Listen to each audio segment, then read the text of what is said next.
បន្ទាន់ខ្មែរនាំគ្នាសាទរធ្វើការប្តឹងនិងបញ្ចុះបញ្ចូលទៅ UN រហូតបានលទ្ធផលអង្គការសហប្រជាជាតិ UN ជំរុញឲ្យមានបទឈប់បាញ់ដើម្បីការពារប្រជាពលរដ្ឋឯកឧត្តមកេវរ៉ាមីប្រធានគណៈកម្មាធិការសិទ្ធិមនុស្សកម្ពុជាបានបង្ហោះសារដោយអារម្មណ៍រីករាយថា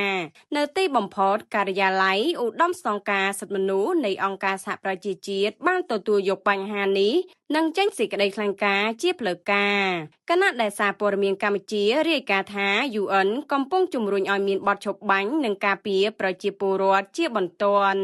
ការិយាល័យសិទ្ធិមនុស្សរបស់អង្គការសហប្រជាជាតិបានអំពាវនាវឲ្យប្រទេសកម្ពុជានិងថៃបញ្ឈប់អំពើភាពជាសត្រូវនឹងគ្នានិងត្រឡប់ទៅកាន់តុចរចាជាបន្ទាន់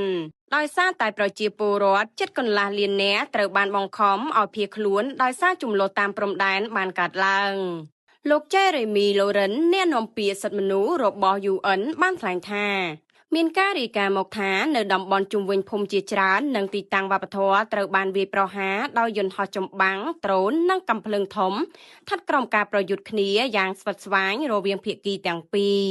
ក្រមច្បាប់សង្គ្រាមបង្ហាញយ៉ាងច្បាស់ថាការការពារប្រជាពលរដ្ឋនិងហេដ្ឋារចនាសម្ព័ន្ធស៊ីវិលគឺត្រូវយកចិត្តទុកដាក់យ៉ាងសំខាន់បំផុតភាគីទាំងពីរត្រូវតែបញ្ឈប់ការបាញ់ប្រហារជាបន្ទាន់ហើយត្រូវត្រឡប់ទៅកាន់កិច្ចព្រមព្រៀងនិងការចរចា